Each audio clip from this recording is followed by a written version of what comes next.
Hello all. So today we are going to see how to use index function to remove grouping by effect.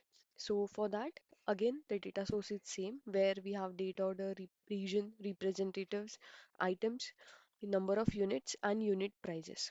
So now we'll go to sheet 1 and first we'll see what is group by effect. So for example, if I'll drag region here under rows and then representative under that, we'll be able to see all the representatives under central region are getting group by, and that is how we are getting this row differentiation. But right now what we don't want central region to be there for all representative. We need it should be there for each row. For example, it should be present for Bill, Matthew, Morgan, Rachel, and Smith. So what we'll do for this, we'll go for index function. So now we understood what is group by effect. Now we'll go for index function.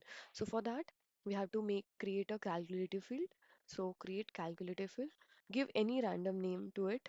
I'm giving row num and type index function. So once you type index function, click OK.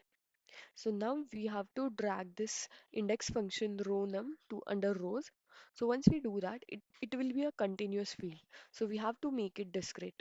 So we have to just click here and make it discrete. Once we make it discrete, now again we can drag region and representative. Still, we are able to see that group by effect. So what we have to do now, again click on this and here compute using table down.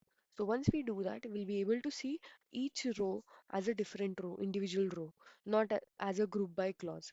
So here, this is how we remove that group by effect. We just have to use this index function and click over here and make it compute using table down.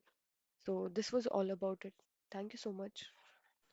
Thanks for watching this video. Please do like, share and subscribe to this channel. Thank you so much.